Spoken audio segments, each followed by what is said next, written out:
మింగినట్టున్నావు కొత్త ఆవకాయతో కొండంత వాయ. చిత్తం.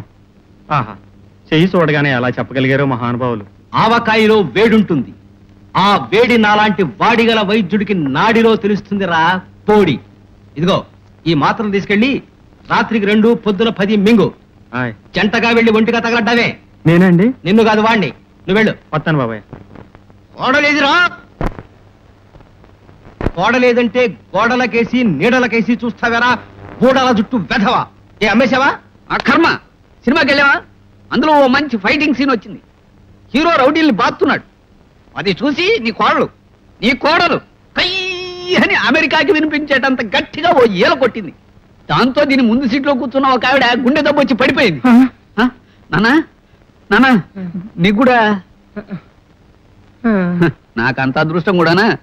ఆ ఈల విని ఆపరేటర్ ఎదిరిపడి సినిమా ఆపేసి లైట్లు వేశాడు. జనమంతా మా కేసు చూస్తుంటే సిగ్గేసి నేను పారిపోయొచ్చాను. అది మాత్రం కుర్చీ ఎక్కి నిలబడి మిగతా సినిమా కూడా చూపించమంటూ ఏలేసి గోల్ చేస్తోంది అక్కడ. అబ్బా, మనకు ఆ ఈలల గోల ఏల. ఈ ఈలన్నది ఈలలో కలలో మన ఇంటా వంట లేని విద్యే. అబ్బా, దాని ఈలతోనే చూస్తుంటే మధ్యలో నీ కవిత్వం గోలేమిటి నాన్న? తలవాచిపోతోంది. అగ ఏమిటి ఏమిటి ఇందాక నువ్వు అక్కడ చేసిన పని? కోపడకండి, అంత శబ్దం వస్తుందని అనుకోలేదు. నిన్ను జన్మలో బయటికి తీసుకెళ్తే నా చెవిలో ఏలే చంపేవే. అంత మాట అనకండి. ఈల వేయటం నాకు మాత్రం ఇష్టమన్నా? ఏం చేయని చెప్పండి. ఎక్కువ సంతోషం కానీ బాధ కానీ కలిగినప్పుడు వేళ్ళు వాటంతటా అవే దగ్గర అవుతాయి, నోటి దగ్గరికి వెళ్ళిపోతాయి. లోపల నుంచి గాలి వస్తుంది, బయటికి శబ్దం వస్తుంది. ఇవన్నీ నాకు తెలియకుండానే జరిగిపోతాయండి. నా వల్ల కాదే. ఏలేసే పెళ్ళాన్ని ఏలుకోలేను. ఇవాళ రేపు వకీల్ గారిని కలిసి నీకు విడాకులు ఇచ్చేస్తాను. అంటే ఏంటండి? కోర్టు వారు నీకు నాకు ఇక ఏ సంబంధం లేదని కాగితం ఇస్తారు. అది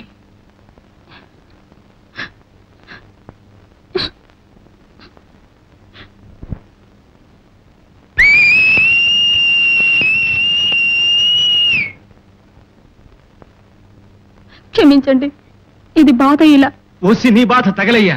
అమ్మా అమ్మా, గుండెకి కింద పడ్డ అప్పడల్లా గుండె చితికిపోయింది కదమ్మా. ఒరే కుంకాక్షి, ఇహ నుంచి క్షమించమని అది మీ ఆమె నడకు. ఆ సంబరంలో మళ్ళీ ఈల కొట్టిందంటే ఈ గుండెకి ఆ ఈల జోలవుతుంది. స్వస్తి.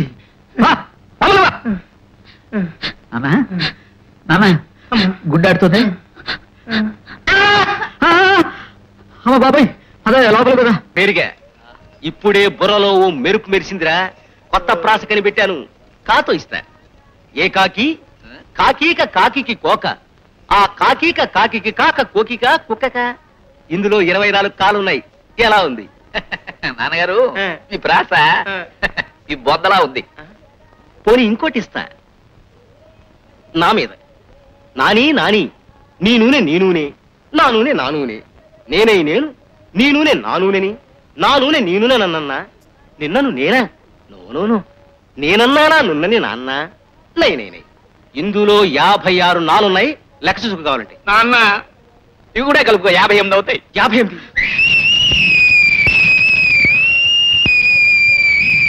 ఇదిగో ఇప్పుడు ఏమైందనే ఇలా సైన్ అవుతున్నావు? నిన్న తాతయ్య గారు పోటీ మధ్యలో ఎందుకు వెళ్ళిపోయారో అర్థం కాలేదండి. తను చచ్చిపోతానని తెలిసి అక్కడ పోతే పోటీ అయిపోతుందేమోనని కావాలని దూరంగా వెళ్ళిపోయారని ఇప్పుడు అనిపించి ఏడుపు వచ్చిందండి. నిజమేనే మహానుభావుడు. చూడు, చచ్చిపోయిన వారి పట్ల మౌనం పాటించాలే తప్ప ఇలా ఏలేసి చప్పట్లు కొట్టి గోల్ చేయకూడదు. నాకు తెలీదండి. నా కర్మే నా కర్మ. మన పెళ్లి చూపులప్పుడు సరిగ్గా నిన్నింటో నుంచి తీసుకొచ్చే ముందు లోపల నుంచి కయ్యి అని ఏల వినిపించి అదిరిపడ్డాను. అదేదో దొడ్డో పాలేరు విధవ ఏలేశాడని సర్ది చెప్పాడు మీ నాన్న. నిజమని నమ్మి మోసపోయాను. రాబోతుండగా కిటికీలోంచి మిమ్మల్ని చూశాను, అంతే.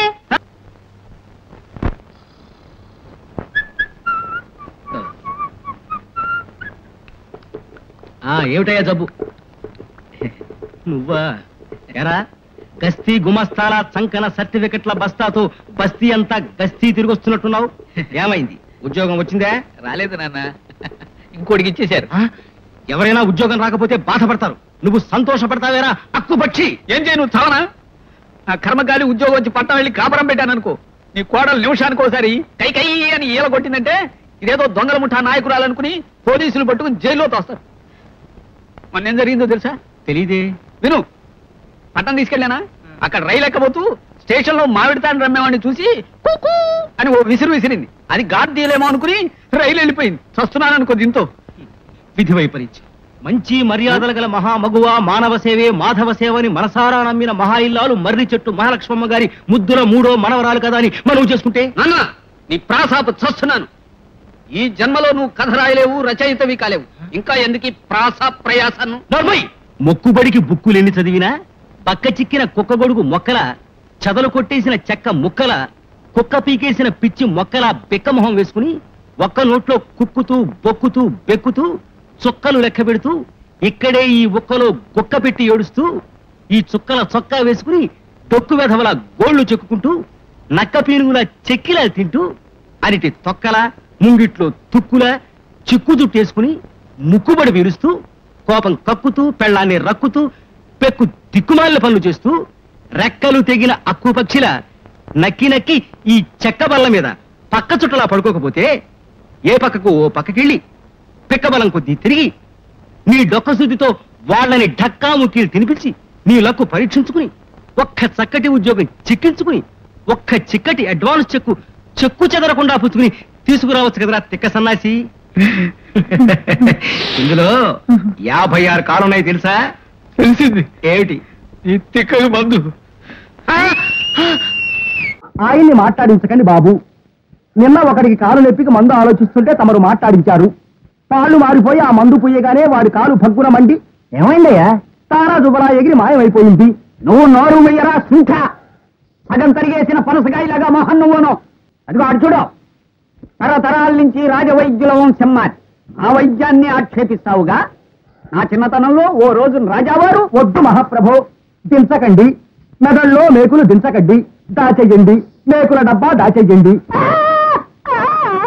బాబు మహానుభావ, మేకల అరిచి మేకుల బారి నుంచి కాపాడావు. అయ్యా మీరు వాడి పని చూడండి ముందు. ఇప్పుడు తయారు చేస్తున్నది వాడి మందే. నువ్వు నోరు మూసుకు పడుకోరా ద్రాపి. ఎరా అవధాన్లు, ఈ కవచం ఇక్కడ పెట్టావే. ఈ కవచ చరిత్ర నీకు అసలు తెలుసునా? మేకులొద్దు బాబు, మేకులొద్దు, మేకులొద్దు. అసుంఠాగు సుంఠ, పెద్ద రాజావారు మా తండ్రి గారి వైద్యానికి మెచ్చి ఇచ్చిన కిరీటము కవచము ఇవి. అదేమిటి బాబు, తమ తండ్రి గారు వీటిని దివాణా నుంచి ఎత్తుకొచ్చారని చెప్పుకుంటారు ఊళ్ళో జనము. నోర్మై, ఎత్తుకు రావడం ఏమిటి? బహుమతిగానే గుర్తుకొచ్చారు వారు. మా తండ్రి గారు ఈ కిరీటాన్ని పెట్టుకునేవారు, ఉపవైద్యులు ఈ కవచాన్ని వేసుకునేవారు. ఉన్నవి బారకపోతే వీధిన వెళ్లే వాళ్ళకి మనం రాజవైద్యులు అన్న విషయం ఎలా తెలిసి వస్తుంది? రా కుంక, వేయి ముందు కవచం వేయి. ఏమిటి బాబు ఈ గోళ? ఆగు, ముందు వెనకది బిగించు, లేకపోతే నీకు మందు రాదు. పరాయి వాడిని కావటం వలన ఎరకపోయి ఇటు వచ్చాను. పంటి నొప్పిపోయి చివరికి పిచ్చెక్కేట్టుంది బాబు నాకు. వాళ్ళ తాత ముత్తాతలు రాజవైద్యులు, మా తాత ముత్తాతలు ఉపవైద్యులు, అంటే కాంపౌండర్లు బాబు. ఈయన ముత్తాత గారికి వేపకాయంత వెర్రి ఉండేది, తాతగారికి దోసకాయంత వెర్రి, తండ్రి గారికి ఆనపకాయంత వెర్రి ఉండేది. ఈయన తరం వచ్చేసరికి భూగోళం అంతా కూర్చుంది. వీళ్ళ నాన్నగారు పోతూ పోతూ ఏడవడానికి బదులుగా పకపకా నవ్వుతూ ఈ పిచ్చి రథం నా చేతుల్లో పెట్టి నువ్వే కాపాడాలి అంటూ తాజానికి మెహబూబా అనే పాట పాడుతూ కుప్పి గంతులేస్తూ చచ్చాడాయన. అప్పటి నుంచి ఇదిగో ఇలా చస్తున్నాను నేను. వస్తున్నా. వెళ్ళు బాబు, వెళ్ళు. వెళ్ళి మందిస్తారు, నీ అదృష్టాన్ని పరీక్షించుకో. నీకేం కావాలి బాబు? ముందు 2 రూపాయలు ఇలా బాయ్. లోపల డబ్బు ఇచ్చేశాను బాబు. అదేమిటి బాబు మీద పడి చేతులు పరికేసి లాక్కుంటాడైనా? వస్తా, ఏదో ఆశ్రయించుకు బతికే వాళ్ళం. మా చేతులు కూడా తడిపితే బాగుంటుంది. ఇదిగో బాబు, పావలా ఉంచు, వెళ్ళొస్తా. మంచిది బాబు, రేపు లేవగలిగితే మరొక్కసారి వచ్చి నాకు కనిపి. ఓరి నా మతి వరకు తగలాడిపోను. ఇక్కడో పావలా మర్చిపోయాను. దాకా అంటే లోపల గుట్లో రూపాయి దొరికింది. దొరికింది, అది కూడా దొరికింది. మింగేయండి బాబు. అయ్యా మొత్తం పైసా కూడా మిగల్చుకుంటాం, మింగేయండి బాబు, మింగేయండి. నువ్వేమిటా, ఏం కావాలి నీకు? పెద్ద దొర అభిరోచనం లేదు, పెద్ద దొర అభిరోచనం లేదు. ఆయనకి కాకపోతే మమ్మల్ని కోపడతాలేవరా కుంకాక్షి. అన్ని బట్టి పీడిస్తున్న సమస్య ఏమిటి? ఉండు మందిస్తారు. ఒక్క మాత్ర వేశానంటే చాలు, సంచి దులిపేసినట్టే. సుబ్రహ్మణ్యం, నేను రెడీ సార్. నమస్కారం సార్. రాబోయరా, ఏమిటి విశేషాలు? సార్ నిన్న మీకు చెప్పాను కదా సార్, మా ఫ్రెండ్ ప్రసాద్ అని, ఇతనేనండి. నమస్కారం సార్. నమస్తే నమస్తే. ప్రస్తుతం నేను వాకింగ్ కి బయలుదేరుతున్నాను, అలా నడుస్తూ మాట్లాడుకుందాం పద. సార్ పోనీ వీడిని ఆఫీస్కి తీసుకొస్తాను సార్, అది బెటర్ కదా? ఎందుకయ్యా, ఎంత చక్కగా ఇప్పుడే మాట్లాడేసుకుంటాం. ఏమయ్యా? అలాగే సార్. అది శభాష్. దా దా. ఇంకో వెర్రి గొర్రె బలైపోతుంది పాపం. పాపం మా ప్రసాద్ గారిని తీసుకుపోయారు మీ నాన్నగారు. నడవలేక ఎంత ఇబ్బంది పడుతున్నాడో వాడు. అర్థమైంది కదా, నేను చాలా ప్రిన్సిపల్స్ ఉన్న మనిషిని.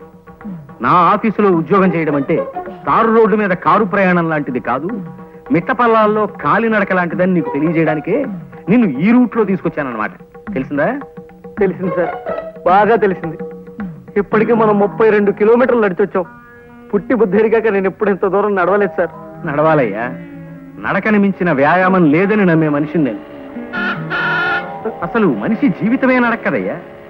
ఉయ్యాల నుంచి శ్మశానం దాకా ఉండే నడకే జీవితం, పురిటి మంచం మించి పుడకల చితి దాకా ఉండే నడకే జీవితం. ఏమంటావు? ఏమనడానికి నాలో ఓపిక మిగలేదు సార్. జస్ట్ ఊరికి అలా వింటారంతే.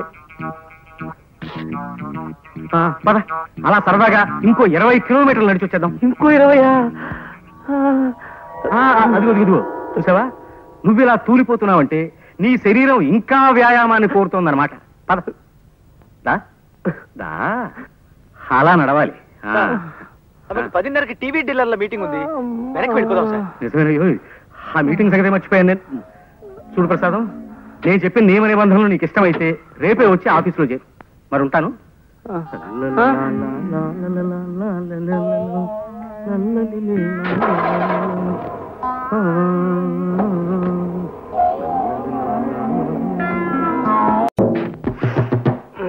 ఎవరు? పోస్ట్ మ్యానా? ఉత్తరం ఏమైనా ఉంటే అక్కడ పడేసిపోయా. అరే చెప్తుంటే నీకు కాదు వినబట్లా, నీకేమైనా చూడొచ్చు. వచ్చింది చెముడు కాదు, నీ మొగుడు, నీ పాలిటి యముడు. రండి సార్, లోపలికి రండి. వస్తా, లోపలికే వస్తా. బయట బాగితే బాగుండదు కదా మరి.